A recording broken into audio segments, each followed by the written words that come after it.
Law of variable proportion एक important economic concept है जो कि हमें ये बताता है कि जब हम एक फैक्टर ऑफ प्रोडक्शन को बढ़ाते हैं और बाकी फैक्टर्स को कांस्टेंट रखते हैं तो आउटपुट का पैटर्न कैसे चेंज होता है। हेलो, मेरा नाम है Arya Dubey and welcome to Fuki education. आज हम जानेंगे कि क्या होता है लॉ ऑफ वेरिएबल प्रोपोर्शन, उसके क्या क्या फेजेस होते हैं और क्या क्या रीजंस के कारण उन फेजेस में चेंजेस देखने को हमें मिलते हैं। सो स्टार्ट करते हैं हम सबसे पहले लॉ ऑफ वेरिएबल प्रोपोर्शन की डेफिनेशन से। ये लॉ किस चीज के बारे में बेस्ड है? तो जैसे कि हमने प्रीवियस वीडियो सेशन में पढ़ा था कि क्या हमारे प्रोडक्शन होता है, क्या प्रोडक्शन फंक्शन होता है, टीपी क्या होता है, एपी क्या होता है, एमपी क्या होता है। ये सारी चीजें जो है प्रोडक्शन के अराउंड ही रिवॉल्व करती हैं। एंड अगर मेनली बात करी है तो प्रोडक्शन फंक्शन के अराउंड ही रिवॉल्व करती है, किस तरीके से प्रोडक्शन फंक्शन वर्क करता है। ये लॉ जो है उस प्रोडक्शन फंक्शन में जो आउटपुट आता है उसको कंप्लीटली एक अच्छे तरीके से प्रिडिक्ट करता है। The law of production proportion, the law of variable proportion is a crucial concept in production theory, providing insights into how varying one input affects overall production. ठीक है, सो यहाँ पे ये जो बताता है एक प्रोडक्शन थ्योरी है जो कि हमें ये बताता है कि किस तरीके से एक इनपुट के चेंजेस ओवरऑल प्रोडक्शन को चेंज करता है। It underscores the importance of optimal resource utilization and helps making an informed decision about input levels to achieve desired production outcomes. यानी कि हमें यहाँ पे इंपॉर्टेंस बताता है किसकी, रिसोर्स यूटिलाइजेशन की, किस तरीके से हम रिसोर्स को अच्छी तरीके से अगर यूटिलाइज करें और इन्फॉर्म्ड डिसीजंस बनाएं तो इनपुट लेवल जो है वो काफी ज्यादा अच्छे डिजायर्ड प्रोडक्शन आउटकम्स दे सकता है। यानी कि मेनली यहाँ बात करी जा रही है किसकी, प्रॉफिटेबिलिटी की बात करी जा रही है, राइट। जैसे कि हमने पढ़ा था कि प्रोडक्शन फंक्शन जो है वो क्या है, वो एक रिलेशन है किसके बीच में, इनपुट और आउटपुट के बीच में। तो अभी हम जो है इसी इनपुट और आउटपुट के रिलेशन को पढ़ेंगे जहां पे हम इनपुट को देखेंगे किस तरीके से वो हमारे ओवरऑल आउटपुट को चेंज करता है। और ये हमें एक्सप्लेन करता है क्या, the law of variable proportion. The law of variable proportion, also known as law of diminishing returns, right? हम ऐसे diminishing returns भी कहते हैं, right? Diminishing returns क्यों कहते हैं? Because अभी आगे जाके हम देखेंगे किस तरीके से जो हमारे रिटर्न से एक पॉइंट बाद डिमिनिश होना चालू होते हैं, नहीं गिरना चालू हो जाते हैं। Is a fundamental principle in economics that describes how the output of a production process change as the quantity of one input varies while the other input are kept constant. तो यहाँ पे हम यूजुअली क्या करते हैं, हमारे पास काफी सारे नंबर ऑफ इनपुट्स होते हैं पर हम यहाँ पे एक एक्सपेरिमेंट करते हैं। वो क्या करते हैं, जब हम एक इनपुट को जो क्वांटिटी है सिर्फ उसको बढ़ाते हैं और बाकी जो अदर इनपुट्स हैं हम उनको यहाँ पे कांस्टेंट रखते हैं और उसमें हम फिर देखते हैं किस तरीके से हमारा जो आउटपुट ऑफ प्रोडक्शन है वो किस तरीके से चेंज हो रहा है। This law is applicable in short run, है ना। और ये काफी इंपॉर्टेंट है, आप याद रखेंगे ये लॉ जो है सिर्फ और सिर्फ शॉर्ट रन में ही एप्लीकेबल है, राइट। हमने लास्ट क्लास में पढ़ा था कि शॉर्ट रन और लॉन्ग रन क्या होते हैं, तो यहाँ पे याद रखेंगे शॉर्ट रन में ये लॉ जो है एप्लीकेबल है। Where at least one factor of production such as capital is fixed, और यहाँ पे एक फैक्टर ऑफ प्रोडक्शन फिक्स रहेगा ही रहेगा। एग्जांपल के तौर पे कैपिटल ले सकते हैं, आप लैंड ले सकते हैं, आप बिल्डिंग ले सकते हैं, कुछ भी ले सकते हैं, लेकिन एक फिक्स फैक्टर भी यहाँ पे होना चाहिए। So returns to a factor, इसको हम रिटर्न्स टू फैक्टर भी बोलते हैं। Law of variable proportion returns to a factor refers to the rise in the total product that results from the increasing just one factor while holding the other factor constant। यानी कि यहाँ पे हमें change देखने को मिलता है वो देखने को मिलता है किसमें, टोटल प्रोडक्ट में। यानी कि जो राइज देखने को मिलता है हमें किसमें, टीपी में, जब हम एक इनपुट को सिर्फ एक वेरिएबल फैक्टर को इंक्रीज करते हैं और बाकी वेरिएबल फैक्टर्स को कांस्टेंट कर देते हैं। The production of the firm displays the law of variable proportion in the short term when one input is variable and the other input are fixed. और यहाँ पे याद रखना जरूरी है कि यहाँ पे जो हमारे इनपुट्स हैं वो वेरिएबल और फिक्स्ड दोनों अवेलेबल रहते हैं बिकॉज ये शॉर्ट रन में हो रहा है। The law of variable proportion states that as we increase the quantity of only one input, right? क्या स्टेट करता है कि जैसे जैसे हम सिर्फ एक इनपुट की क्वांटिटी को अगर इंक्रीज करेंगे और बाकी इनपुट को अगर हम फिक्स रखेंगे तो टीपी में चेंज देखने को मिलेगा। किस तरह का चेंज देखने को मिलेगा, TP total product increases initially at an increasing rate. यानी कि पहले टीपी में हमें एक इंक्रीज देखने को मिलेगा जो कि एक इंक्रीजिंग रेट पे होगा, जो कि रेट यानी बढ़ता ही जाता है। फिर जो रेट है ऑफ इंक्रीज वो एक डिक्रीजिंग रेट पे देखने को मिलेगा एंड फाइनली हमें वो आखिरी स्टेज है वो एक नेगेटिव रेट में मिलेगा, राइट। सो ये जो है ये डेफिनेशन है, प्रॉपर डेफिनेशन किसकी, लॉ ऑफ वेरिएबल प्रोपोर्शन की। यहाँ पे जो लॉ ऑफ वेरिएबल प्रोपोर्शन है उसके सारे के सारे जो स्टेजेस हैं उसके बारे में बात करी गई है। फिर से एक बार देखते हैं, law of variable proportion states that as we increase the quantity of one input, यानी पहले स्टार्ट होता है कि हम यहाँ पे क्वांटिटी इंक्रीज कर रहे हैं सिर्फ और सिर्फ एक इनपुट की और बाकी इनपुट को यहाँ पे हम कांस्टेंट रख रहे हैं या फिर फिक्स रख रहे हैं, यानी कि चेंज नहीं कर रहे हैं। तो आपको चेंज काय में देखने को मिलता है, आपको आउटपुट में चेंज देखने को मिलता है। और अगर स्पेसिफिकली बात करिए तो टीपी में आपको वो चेंज देखने को मिलता है, total product increases initially at an increasing rate, यानी टीपी जो है वो बढ़ता है इनिशियली, सबसे पहले बढ़ता है वो एक इंक्रीजिंग रेट पे, फिर बढ़ता है वो एक डिक्रीजिंग रेट पे, और फाइनली फिर वो बढ़ता है एक नेगेटिव रेट पे। आप देख सकते हैं यहाँ पे जो चेंजेस क्या है वो एक कैटेगरी में करा के तीन अलग अलग फेजेस में हम उसको देख लेते हैं। As per the law of variable proportions, the changes in the TP and MP can be categorized into three phases. सबसे पहला TP rises at an increasing rate, यानी टीपी जो है पहले बढ़ता है वो एक इंक्रीजिंग रेट पे। और अगर हम बात करें एमपी की, क्योंकि यहाँ पे एमपी भी जो है वो रिलेट करता है, तो एमपी भी बढ़ता है, एमपी इंक्रीजेस। अगर टीपी बढ़ रहा है इंक्रीजिंग रेट पे तो एमपी इंक्रीज होता है।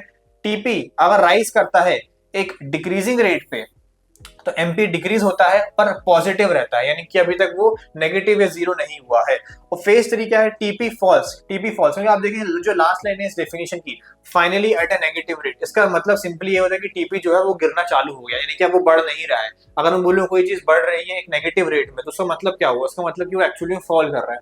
तो जो फेज थ्री होता है उसमें टीपी जो है टोटल प्रोडक्ट जो है वो एक्चुअली में गिरना चालू हो जाता है और एमपी जो है फाइनली नेगेटिव हो जाता है। राइट, तो ये तीन फेजेस हैं, काफी इंपॉर्टेंट फेजेस है लॉ ऑफ वेरिएबल प्रोपोर्शन के।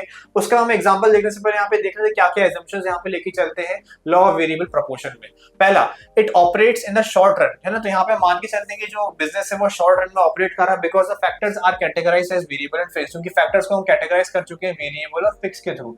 दूसरा, the law is applicable to all fixed factor including line, और सारे के सारे जो फिक्स्ड फैक्टर है उस पर भी ये एप्लीकेबल होता है बिकॉज फिक्स्ड फैक्टर का होना यहाँ पे जरूरी है।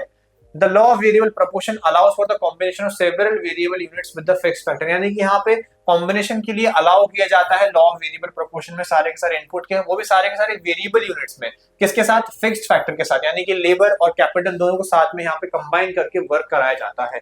This law primarily applies to the production sector, और ये जो लॉ है सिर्फ और सिर्फ प्रोडक्शन सेक्टर पे ही अप्लाई होता है बिकॉज जैसे कि हमने इसके पहले अलग अलग लॉस पढ़े थे, जैसे लॉ ऑफ डीएमयू पढ़ा था और लॉ ऑफ डिमांड पढ़ा था, तो वो जो था वो कंज्यूमर पॉइंट ऑफ व्यू से था, लेकिन ये प्रोड्यूसर पॉइंट ऑफ व्यू से है, इसलिए यहाँ पे प्रोडक्शन सेक्टर पे ही ये लॉ जो है एप्लीकेबल होता है।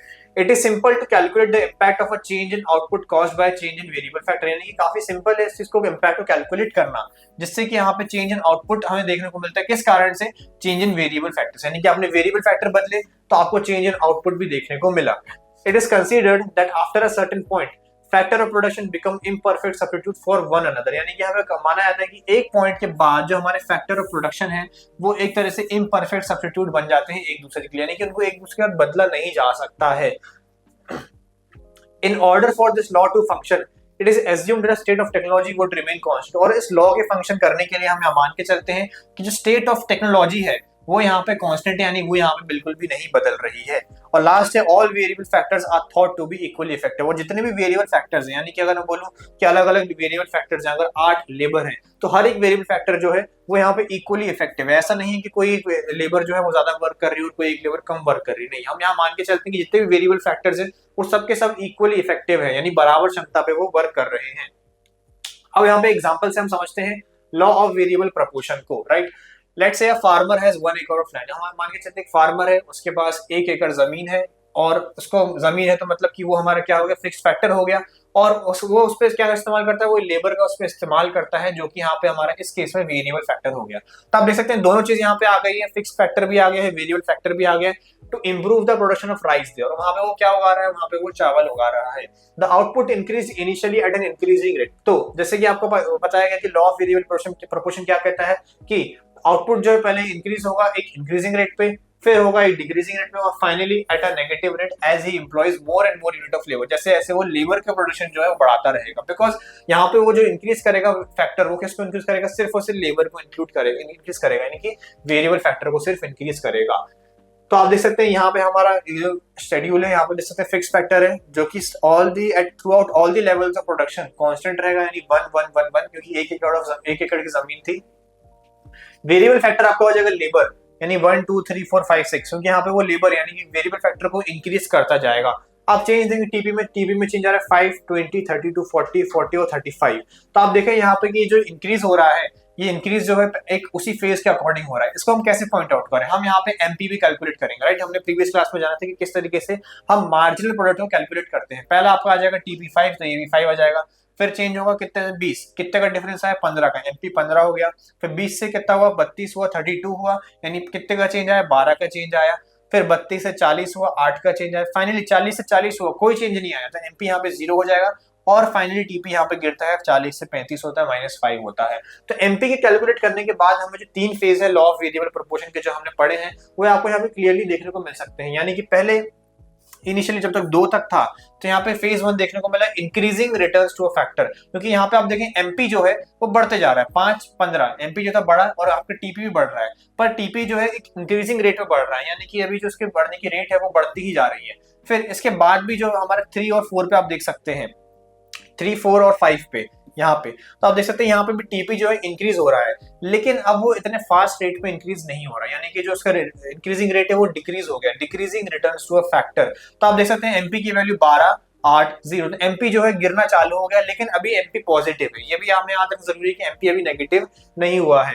तो इस फेज तक हमारा सेकंड फेज चलेगा decreasing returns to a factor, और फाइनली थर्ड फेज हमारा 6 पे आपको देखने को मिलेगा जहां पर टीपी फाइनली यहाँ पे गिरना चालू हो गया है और एमपी जो है वो आपका नेगेटिव हो चुका है, यानी कि negative returns to a factor. तो तीनों फेज जो है तीनों के तीनों फेज ही नाम है, पहला आपका आता है increasing returns to a factor, दूसरा आपका आता है decreasing returns to a factor, और तीसरा आपका आता है negative returns to a factor.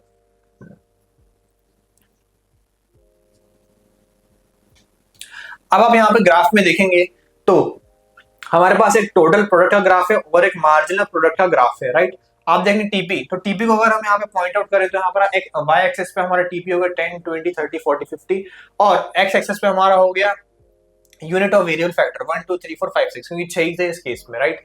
तो आप देखें पहले टीपी इंक्रीज होता है किस पॉइंट तक ना, जैसे कि हमने देखा 2 पॉइंट तक, यानी कि 20 तक इंक्रीज होता है, तो हम यहाँ पे पहले मार्क करेंगे 5 और फिर 20, इस पॉइंट तक हमारा फेज 1 है। इस पॉइंट के बाद टीपी जो है अभी भी इंक्रीज होता है, लेकिन किस रेट पे हो रहा है, डिक्रीजिंग रेट पे इंक्रीज हो रहा है। तो इसलिए यहाँ से आप देखिए टीपी का कर्व जो है वो थोड़ा चेंज हो गया, वो थोड़ा सा इस तरफ जा रहा है, वो इतना स्टीप नहीं है बल्कि वो थोड़ा फ्लैट होते जा रहा है। तो यहाँ से लेके सेकंड यूनिट से लेके 5th यूनिट तक यानी पॉइंट एम तक आप देख सकते हैं टीपी जो है इंक्रीज हो रहा है डिक्रीजिंग रेट पे, राइट। और फाइनली एम के बाद टीपी जो है फाइनली गिर जाता है, यानी कि 40 से वो 35 हो जाता है। अब यहाँ पे कुछ इंपॉर्टेंट पॉइंट है, यहाँ पे ऐसे बोला कि point of inflection, point of inflection मतलब यहाँ पे टीपी जो है शार्पली चेंज हो रहा है, यानी कि टीपी का जो इंक्रीजिंग रेट है वो गिर रहा है, यानी कि यहाँ पे अब टीपी बढ़ रहा है लेकिन एक स्लो रेट पे बढ़ रहा है, इसलिए इसका हमने बोला है पॉइंट ऑफ इन्फ्लेक्शन। और पॉइंट एम पे जो टीपी है वो मैक्सिमम है, बिकॉज आप देखें टीपी यहाँ पे पॉइंट एम पे 40 था, 40 से ज्यादा टीपी फिर कभी गया नहीं, उसके बाद फिर वो 35 हो गया, यानी गिर गया, राइट। तो ये इस तरीके से आपने टीपी को यहाँ पॉइंट आउट करा, और आप साथ ही साथ में यहाँ पे एमपी को भी पॉइंट आउट कर सकते हैं किस तरीके से एमपी में हमें चेंज देखने को मिले in respect to total product. तो आप देखें पहले एमपी जो था वो पहले बढ़ रहा था एक इंक्रीजिंग रेट पे, जब टीपी हमारा इंक्रीजिंग रेट पे इंक्रीज हो रहा था, राइट। फिर एमपी जो है जब गिरना चालू हुआ तो टीपी का जो है टीपी अभी भी बढ़ रहा है लेकिन अब डिक्रीजिंग रेट पे बढ़ रहा है, फाइनली जब टीपी हमारा गिरना चालू हुआ तो एमपी हमारा नेगेटिव हो गया, राइट। एमपी जो मैक्सिमम था वो किस पॉइंट पे था, पॉइंट ऑफ इन्फ्लेक्शन के बराबर में, जब पॉइंट ऑफ इन्फ्लेक्शन था तो हमारा एमपी मैक्सिमम था which is 15 in this case, right. फिर बाद में जब टीपी है हमारा जब नेगेटिव हुआ, यानी एमपी हमारा जब 0 हुआ तो टीपी हमारा मैक्सिमम था, तो आप देख सकते हैं कि यहाँ पे एमपी हमारा 0 है और टीपी हमारा 40 हो गया, राइट। तो इस तरीके से आपको यहाँ पे लॉ ऑफ वेरिएबल प्रोपोर्शन में टीपी और एमपी के आप रिलेशन को शो कर सकते हैं, राइट। आप देखें टीपी और एमपी के बीच में काफी रिलेशन जो है यहाँ पे अलग से स्टडी करने को, वो भी हम अभी आगे जाके देखते हैं। एक एक करके यहाँ पे फेजेस को स्टडी करते हैं कि हर एक फेज हमें क्या दर्शाता है, क्या बताता है। सबसे पहला फेज जो है हमारा increasing returns to a factor, यानी TP increases at an increasing rate. इस फेज में टीपी जो है वो बढ़ रहा है, वो भी एक इंक्रीजिंग रेट पे। In the initial stage, each additional variable component raises the total production by increasing amount, यानी कि यहाँ पे अभी क्या हो रहा है, जो भी हम वेरिएबल कंपोनेंट ऐड कर रहे हैं वो हमारे प्रोडक्शन को एक इंक्रीजिंग अमाउंट से इंक्रीज कर रहा है। This indicate that each variable MP rises and TP rises, यानी कि एमपी भी बढ़ रहा है और टीपी भी बढ़ रहा है, दोनों के दोनों एक इंक्रीजिंग रेट पे। It occurs as a result of the initial variable input quantity being too small in comparison to fixed input। और ये होता क्यों है, तो क्योंकि यहाँ पे हमारी जो इनिशियल वेरिएबल इनपुट की क्वांटिटी है वो काफी ज्यादा छोटी है, कैसे कंपैरिजन में फिक्स्ड इनपुट, यानी फिक्स्ड इनपुट अभी काफी सारा है और उस पर जैसे ही कोई लेबर काम करना चालू करती है, जैसे कि इस केस में बताया कि 1 एकड़ ऑफ लैंड था तो उस पर कुछ 1-2 लेबर काम करती है तो हमें रिटर्न्स काफी ज्यादा देखने को मिलते हैं, बिकॉज अभी सफिशिएंट है लैंड उतने कंपैरिजन में, किसके, उतने वेरिएबल फैक्टर के कंपैरिजन में। Due to the division of labor, efficient use of fixed input during the manufacturing increases the productivity। और यहाँ पे जैसे कि मान के चला था कि लेबर जो है वो डिविजिबल है, डिवीजन ऑफ लेबर पॉसिबल है, तो फिक्स्ड इनपुट जो है हमारे यहाँ पे वो काफी एफिशिएंटली यहाँ पे हम उसका इस्तेमाल करते हैं, जिससे हमारी जो प्रोडक्टिविटी है वो ओवरऑल बढ़ती है। 1 लेबर जनरेट 5 यूनिट, जैसे कि उसी एग्जाम्पल पे अगर वापस आए तो आप देखिए एक लेबर 5 यूनिट बनाता है, one labour generate 5 unit as shown in the schedule and diagram, where as 2 labour produce 20 units. वहीं पे 2 लेबर जब आती है तो वो 20 यूनिट्स प्रोड्यूस करती हैं। It means that MP rises until it reaches its maximum point, यानी अभी इस केस में एमपी जो है वो बढ़ रहा है जब तक वो अपने मैक्सिमम पॉइंट पे नहीं पहुंच जाएगा। Which signifies the end of the first phase, और इसी के बाद हमारा फर्स्ट फेज जो है खत्म हो जाता है, यानी कि इतना ही हमें यहाँ पे फर्स्ट फेज में देखने को मिलता है। Well TP rises at an increasing rate, यानी पॉइंट क्यू, यानी टीपी जो है वो पॉइंट क्यू तक यानी पॉइंट ऑफ इन्फ्लेक्शन तक बढ़ता है, किस पे, एक इंक्रीजिंग रेट पर। Point of inflection, a point from where the slope of TP curve changes. आप देख सकते हैं कि पॉइंट ऑफ इन्फ्लेक्शन तक टीपी जो है काफी स्टीप वे में ऊपर गया, इसलिए इसको पॉइंट ऑफ इन्फ्लेक्शन बोला है, लेकिन यहाँ पे टीपी का जो कर्व है वो चेंज हो गया, यानी कि ऐसा पॉइंट है जहाँ पे टीपी का कर्व जो है वो चेंज हो रहा है। The slope of TP curve changes as known as point of inflection till the point of inflection TP increases at an increasing rate and from this point downward it increases at a diminishing rate. और इसके बाद नीचे जाने के बाद TP जो है वो एक डिमिनिशिंग रेट पे बढ़ने लगा था। नेक्स्ट आते हैं फिर हम फेज 2 पे, जो कि हमारा decreasing returns to a factor and TP increases at a decreasing rate. Every extra variable in the second phase increases the output by a less in a smaller amount, यानी कि यहाँ पे अब जो भी आप एक्स्ट्रा वेरिएबल ऐड करेंगे second phase में वो आउटपुट को बढ़ाएगा, लेकिन एक छोटे से अमाउंट के साथ। This indicate that when the variable factor increases, यानी कि वेरिएबल फैक्टर जब इंक्रीज हो रहा है तो एमपी अब डिक्रीज होना चालू हो चुका है, राइट। कि सेकंड फेज में हमारा एमपी अब डिक्रीज हो रहा है, अभी तक नेगेटिव नहीं हुआ, जीरो नहीं हुआ, लेकिन अभी भी एमपी जो है गिर रहा है और टीपी जो है वो अभी भी बढ़ रहा है। TP rises at a decreasing rate, this stage is known as a diminishing returns to a factor. This occurs as a result of pressure of fixed input. क्यों होता है? बिकॉज ऑफ प्रेशर आ रहा है किस पे, फिक्स्ड इनपुट पर, जिससे क्या हो रहा है, बेसिकली डिक्लाइन देखने को मिल रहा है वेरिएबल इनपुट प्रोडक्टिविटी पे, क्योंकि एक सर्टेन लेवल के बाद जो है फिक्स्ड इनपुट में कहीं ना कहीं लिमिटेशन आ जाती है। When MP is zero, यानी जब MP जीरो होता है पॉइंट S पे, तो TP जो है वो अपने मैक्सिमम पे है। At 40 units second phase comes to an end, और 40 पे सेकंड फेज जो है खत्म हो जाता है। The second phase is highly important because a rational producer will always try to produce during this time because MP and TP are both positive for each variable. क्योंकि ये इंपॉर्टेंट है because यहाँ पे जो भी रैशनल प्रोड्यूसर होगा यानी logical producer होगा वो इस फेज में जो है अपना प्रोडक्शन बंद कर देगा, यानी इसके बाद जो है उसको लॉस देखने को मिलेगा। तो एक रैशनल प्रोड्यूसर के लिए काफी ज्यादा इंपॉर्टेंट हो जाता है ये फेज। नेक्स्ट फिर आपको देखने को मिलता है negative returns to a factor in third phase, जहां पे टीपी जो है गिरता है, फॉल होता है। The third phase shows us decline in the TP due to the use of more variable factor. यहाँ पे टीपी में एक डिक्लाइन देखने को मिलता है बिकॉज अब हम जो है वेरिएबल फैक्टर को और बढ़ाते जा रहे हैं। MP has now negative, MP जो है नेगेटिव बन चुका है, इस कारण से जो हमारा टीपी है वो गिरने लगा है और प्रोड्यूसर जो है उसको नेगेटिव रिटर्न्स टू फैक्टर देखने को मिल रहा है। It occurs when the amount of variable input exceed the fixed input, यानी कि इसका क्या कारण होता है कि वेरिएबल इनपुट जो है वो ज्यादा हो गया है और फिक्स्ड इनपुट जो है वो कम पड़ गया है, वो भी एक बहुत बड़े डिफरेंस है, जिस कारण से हमें टीपी में डिक्रीज देखने को मिलता है। The third phase in the above graph begins after point S, और आप देखें पॉइंट एस के बाद जो है यहाँ पे हमारा थर्ड फेज चालू होता है, जहाँ पे एमपी कर्व जो है वो एक्चुअली में नीचे की तरफ गिरना चालू हो जाता है। इन third phase MP for each variable factor is negative, और MP जो है हर एक वेरिएबल फैक्टर के लिए कैसा है, नेगेटिव रहता है। Therefore no company would deliberately decide to operate at this phase, और कोई भी कंपनी या कोई प्रोड्यूसर होगा वो इस फेज में जो है अपना प्रोडक्शन अब जो है कंप्लीटली बंद कर देगा, यानी कोई भी इसमें करना नहीं चाहेगा बिकॉज यहाँ पे जो है सिर्फ और सिर्फ लॉस देखने को मिल रहा है। अब यहाँ पे रीजंस देखते हैं कि क्या रीजंस बताए गए हैं अलग अलग, किस कारण से हमें ये देखने को मिलता है। सबसे पहले reason for increasing returns to a factor, क्यों हमें अचानक से इतना ज्यादा इंक्रीज देखने को मिलता है फेज 1 में यानी increasing returns to a factor में। सबसे पहला the operation of the increasing returns to a factor is carried out for 3 key reasons. More effective use of fixed factor, because आपके पास ऑलरेडी अभी जो है एक फिक्स फैक्टर जो है अवेलेबल है, यानी कि जैसे इसके एग्जांपल मैंने लिया था 1 एकड़ ऑफ लैंड जो है अवेलेबल है और उस पर कोई भी लेबर जो है एम्प्लॉय नहीं, पर आप जब भी जैसे ही उसमें एक लेबर एम्प्लॉय करेंगे तो आपको तुरंत जो है आपको रिटर्न्स देखने को मिलेंगे, राइट, क्योंकि अभी जो जमीन है वो काफी बड़ी है और in comparison to variable factor जो कि काफी कम है। In the initial stage a number of fixed factor are available while there aren't enough variable factor, the fixed factor is therefore not completely utilized। तो fixed factor जो है अभी पूरी तरीके से जो है उसका पूर्ण उपयोग नहीं करा गया है। The fixed factor is better used and output increases, और आप जैसे एक दो इसमें लेबर लगाते हैं तो उसका जो इस्तेमाल है वो अच्छी तरीके से होता है। Output increases eight increasing rate, और आउटपुट जो है वो बढ़ता है, वो भी काफी हाई रेट में, जिसको हमने इंक्रीजिंग रेट बोला गया है। Variable factors are increase in combined with fixed factor, क्योंकि यहाँ पे हमने एजम्पशन लेके लगा था कि वेरिएबल फैक्टर और फिक्स्ड फैक्टर को दोनों कंबाइन करके इस्तेमाल किया जा सकता है। इंक्रीज एफिशिएंसी देखने को मिलती है वेरिएबल फैक्टर के, variable factor must be increased and combined with the fixed factor in order to use the former more efficiently.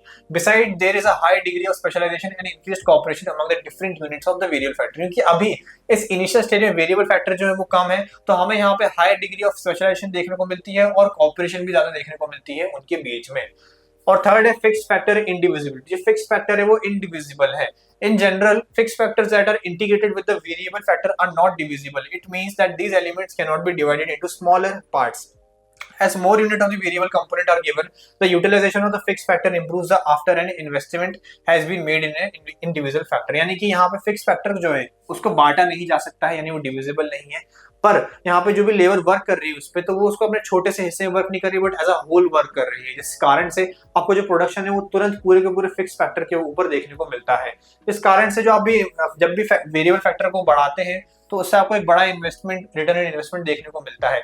As long as the ideal level of variable and fixed factor combination is attained, the increasing returns is applicable. और जब तक एक ideal level of combination को आप इस्तेमाल करेंगे variable और fixed factor के बीच में, तो आपको इंक्रीजिंग रिटर्न्स जो है वो देखने को मिलेगा। फिर हम आगे आते हैं सेकंड फेज पे कि किस कारण से डिक्रीजिंग रिटर्न्स टू फैक्टर देखने को मिलता है। सबसे पहले optimum combination of factor. There is only one optimal combination between a variable and a fixed factor where the overall product is maximum, है ना। तो कॉम्बिनेशन सिर्फ एक ही है, यानी एक लिमिट तक ही फिक्स्ड फैक्टर और वेरिएबल फैक्टर जो है साथ में मिलकर काम कर सकते हैं, यानी एक ही ऑप्टिमल लेवल है। एक पॉइंट, उस पॉइंट के बाद जो है हमारे प्रोडक्शन में जो है क्वालिटी में वो डिक्रीज देखने को मिलता है। तो marginal return of the variable factor begins to decrease after fixed factor has been utilised to its fullest potential. यानी कि एक बार जो फिक्स्ड फैक्टर है उसको अगर हम उसकी फुलेस्ट पोटेंशियल पे इस्तेमाल कर लें तो उसके बाद फिर एमपी जो है वो गिरना चालू हो जाता है। For example, if a machine is being used to its full potential with 4 worker, adding a 5th worker will only slightly improve TP and MP will begin to decline, है ना। तो आप देखें यहाँ पे कि अगर एक मशीन है वो जो कि हमारा फिक्स फैक्टर है, अगर उस पर आपने 4 वर्कर लगा के रखे हैं और 4 वर्कर में मशीन जो अपनी फुल कैपेसिटी में वर्क कर रही है, और फिर भी आप बोलते हैं कि नहीं चलो एक और लेबर ऐड करते हैं, एक और वर्कर ऐड करते हैं, एक और वेरिएबल फैक्टर बढ़ाते हैं, तो उसके कारण से आपको जो है इतना ज्यादा इंप्रूवमेंट देखने को नहीं मिलेगा। यानी टीपी यहाँ बढ़ेगा लेकिन अब उस रेट पे नहीं बढ़ेगा जैसे पहले बढ़ रहा था। इसलिए यहाँ पे बोला गया है कि एमपी जो है डिक्लाइन करना चालू कर देगा और जो टीपी है वो डिक्रीजिंग रेट पे बढ़ेगा। Over utilisation of resources, the fixed component finally reaches its limits and begin to produce diminishing returns as one continuous increasing the variable factor, है ना। तो आप देखिए अब यहाँ पे जो रिसोर्सेज हैं उनका कहीं ना कहीं ओवर यूटिलाइजेशन हो रहा है, यानी कि अब वो ज्यादा उनको अब उतनी उनमें कैपेसिटी बची नहीं कि आप उसमें और वर्कर लगाएं और उसमें और आप प्रोडक्शन देखने को मिले। यानी एक बार वो फाइनली अपने लिमिट पे पहुंच गया तो आपको जो टीपी है उसमें कहीं ना कहीं स्लाइटली डिक्रीज देखने को मिलेगा उसकी इंक्रीजिंग रेट में। और थर्ड है imperfect substitute. Fixed and variable factor are imperfect substitute for one another, which result in diminishing result to a factor. There is an extent to which one factor of production can be substituted for another. For instance, until a certain point, capital may be used in place of labor, or labor may be used in place of capital. Beyond a certain point, they start to lag behind each other and produce declining result. है ना। तो आप देखें यहाँ पे कि जो आपके फिक्स फैक्टर है और वेरिएबल फैक्टर है वो एक दूसरे के इम्परफेक्ट सब्स्टिट्यूट है। यानी ऐसा नहीं कि आपने अपना जो लैंड है यानी कि आपका जो फिक्स फैक्टर है आपने उसको नहीं बढ़ाया पर आप वेरिएबल फैक्टर को बढ़ाते गए, तो इसका मतलब ये नहीं कि जो लेबर आएगी वो आपका सारा काम कर देगी। कुछ काम जो होते हैं वो सिर्फ फिक्स फैक्टर ही कर सकता है। जैसे इस केस में जमीन जो है आप जमीन पे ही जो है आप उसमें फार्मिंग कर सकते हैं, आप ज्यादा लेबर ले आएंगे तो फार्मिंग जो है बढ़ने नहीं वाली है, उससे कोई फर्क नहीं पड़ने वाला है। इसलिए आपको यहाँ पे किसी डिफरेंट टाइप का जो फैक्टर और प्रोडक्शन है उसको इंट्रोड्यूस करना पड़ेगा अपने प्रोडक्शन को इंक्रीज करने के लिए। अगर आप सिर्फ एक ही को इंक्रीज करते रहेंगे तो वहां पे आपको रिजल्ट देखने को नहीं मिलेगा और जो प्रोडक्शन है वो लैग बिहाइंड करना चालू कर देगा एक पॉइंट बाद। फिर थर्ड आते हैं reasons for negative returns to factor में, क्यों हमें नेगेटिव रिटर्न्स टू फैक्टर जो है वो देखने को मिलता है। सबसे पहला limitation of fixed factor. The reason why some production factors are negative returns is that they are fixed in nature and cannot be raised in the short run together with an increase in the variable factor. यानी कि अब आप finally यहाँ पे जब TP हमारा गिरना चालू हो गया, यानी कि यहाँ पे टीपी जो है हमारा फाइनली जब गिर रहा है तो इसका कारण सबसे ऑब्वियस है कि फिक्स फैक्टर कम पड़ चुका है, फिक्स फैक्टर की और जरूरत है और अब फिक्स फैक्टर को बढ़ाया भी नहीं आ सकती बिकॉज अभी हम ये शॉर्ट रन में पढ़ रहे हैं। इसलिए lack of coordination, when the variable factor dominates the fix factor they interfere with one another, यानी कि अब जो कोऑर्डिनेशन है वो बिगड़ गए बिकॉज ऑफ वेरिएबल फैक्टर जो है वो काफी ज्यादा डोमिनेट कर रहा है फिक्स फैक्टर के ऊपर और उनके बीच में जो कोऑपरेशन है वो बिगड़ चुका है। It causes a lack of coordination between fixed and variable factor, यानी कि दोनों के बीच में जो कोऑर्डिनेशन है वो खत्म हो चुका है क्योंकि अब काफी ज्यादा आप इन्हें यूनिट बढ़ा दी है। As a result, total output falls rather than rises and the marginal product begins negative. यानी total output जो है वो अब गिरना चालू हो गया है एक्चुअली में और marginal product यानी MP जो है वो नेगेटिव हो चुका है।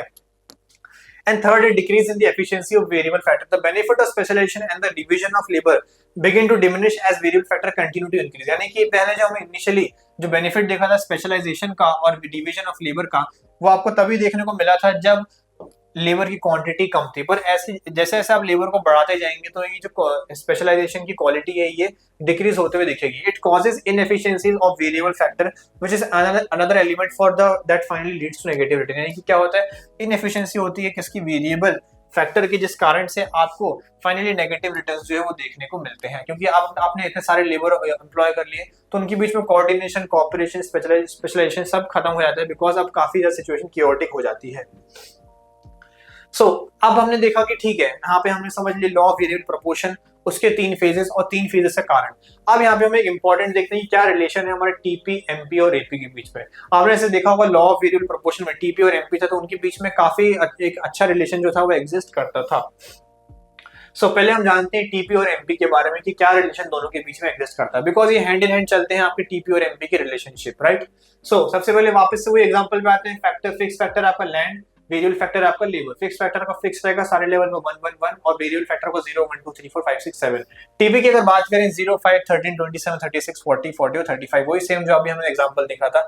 एमपी की बात करें 5 8 14 9 4 0 -5, राइट। एमपी यहाँ पे आपका इस तरीके से आ जाएगा। जैसे कि पहले बताया था हमने कि एक फेज आता है कि टीपी बढ़ता है इंक्रीजिंग रेट पे, फिर बढ़ता है डिक्रीजिंग रेट पे, मैक्सिमम पॉइंट टच करता है और नीचे की तरफ आ जाता है। एमपी बढ़ता है इंक्रीज होता है जब टीपी इंक्रीजिंग रेट पे इंक्रीज हो रहा है, गिरता है जब टीपी डिक्रीजिंग रेट पे इंक्रीज होता है, और फाइनल नेगेटिव होता है जब टीपी नेगेटिव गिरना चालू हो जाता है, राइट। ये ऑब्जर्वेशन है। आप अगर रिलेशनशिप ड्रॉ करेंगे तो इस तरीके से आप कुछ ड्रॉ कर सकते हैं।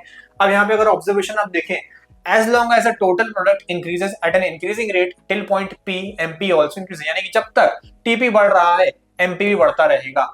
When TP increases at a diminishing rate, MP also decreases, यानी कि जब TP एक डिमिनिशिंग रेट पे बढ़ रहा है तो MP जो है वो भी डिक्रीज होगा। इस केस में जो कब हो रहा है, जब 4 यूनिट्स ऑफ लेबर थी एम्प्लॉय करी गई थी, उसके बाद ही हो रहा था जब वेरिएबल फैक्टर 6 हो गए थे, 4 से लेके 6 तक। When TP reaches its maximum point, that is point of M, यानी कि जब पॉइंट M तक पहुंचता है, जब मैक्सिमम होता है TP, तो MP 0 हो जाता है, यानी पॉइंट M पे।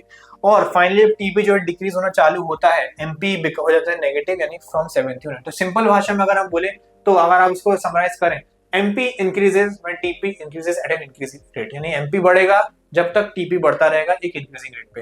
MP गिरना चालू करेगा जब TP बढ़ेगा एक डिमिनिशिंग रेट पे।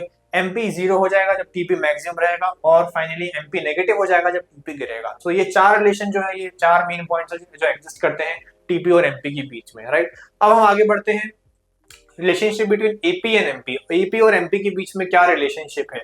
आप देख सकते हैं यहाँ पे हमने वापस से वो सेम एग्जांपल ले लिया। अब यहाँ पे हमने AP को और इंक्लूड कर दिया है। AP कैसे कैलकुलेट कराया जाता है, TP को डिवाइड कराया जाता है नंबर ऑफ यूनिट से, यानी कि लेबर से, है ना। 0 डिवाइड बाय 0 कुछ नहीं आएगा, 5 डिवाइड बाय 5 आएगा, 13 डिवाइड बाय 2 6.5 आएगा, 27 डिवाइड बाय 3 9 आएगा, एंड सो ऑन। ये चीज आपकी चलती रहेगी। और MP का ग्राफ आप देखेंगे तो MP का ग्राफ कुछ पहले इंक्रीज होता है, फिर डिक्रीज होता है और फाइनली नेगेटिव में चले जाता है। AP का ग्राफ आप देख सकते हैं कि पहले वो इंक्रीज हुआ है एक पॉइंट तक, फिर बाद में वो डिक्रीज होना चालू हो गया है। हमने इसका रिलेशनशिप स्टडी करते हैं, क्या रिलेशनशिप देखने को मिला है।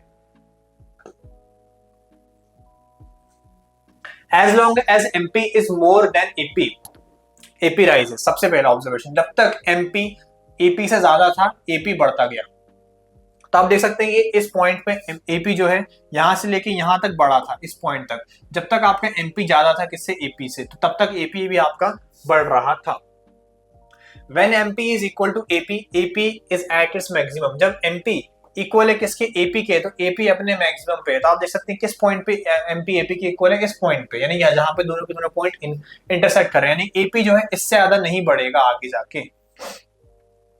When MP is less than AP falls from the 5th unit of the variable factor, यानी कि जब MP AP से कम हो जाएगा तो AP गिरना चालू हो जाएगा। तो आप देख सकते हैं कि इसके बाद MP जो है बहुत ज्यादा तेजी से नीचे गिरता है और AP भी जो है गिरता है एक रेट पे, यानी जैसे दोनों गिरना चालू करते हैं, जैसे MP AP से कम हुआ तो दोनों अब साथ में नीचे गिरना चालू हो जाते हैं। Ultimately both AP and MP fall but MP become negative and AP remains positive, यानी कि अल्टीमेटली AP और MP दोनों गिरते हैं लेकिन MP नेगेटिव हो जाता है और हमारा AP जो है वो पॉजिटिव रहता है। Also MP falls at a fast rate, और MP जो जिस रेट पे गिर रहा है वो एक बहुत फास्ट रेट है कंपेयर कराया अगर AP से, है ना। तो आप देख सकते हैं कि AP भी यहाँ पे गिर रहा है पर वो इतने फास्ट नहीं गिर रहा है, पर एमपी जो है वो काफी फास्ट रेट पे गिर रहा है और बहुत जल्दी वो नेगेटिव भी चला गया, लेकिन एपी कभी नेगेटिव नहीं होता है। क्या हमने समझा सिंपल टर्म्स में कि जब तक एपी आपका इंक्रीज होगा तब तक आपका एमपी ज्यादा रहेगा एपी से, यानी as long as MP is more than AP, AP आपका बढ़ता रहेगा। एपी आपका कांस्टेंट रहेगा या फिर मैक्सिमम रहेगा जब एपी और एमपी के इक्वल होगा। एपी गिरेगा जब एमपी एपी से कम हो जाएगा, एंड एमपी जो है वो नेगेटिव हो जाएगा, लेकिन एपी जो है वो हमेशा पॉजिटिव ही रहेगा। These are the key points जो हमें इसमें से याद रखने हैं। इस लॉ के मीनिंग और एजम्पशन को समझ के हमें प्रोडक्शन एफिशिएंसी और रिसोर्स एलोकेशन का एक क्लियर आइडिया मिलता है। आई होप आपको ये वीडियो अच्छा लगा हो। अगर आपको मेरे ऐसे वीडियो और देखने हैं तो आज ही डाउनलोड करें फ्यूक एजुकेशन ऐप को, और इस वीडियो को लाइक शेयर सब्सक्राइब करना ना भूलें। Thank you.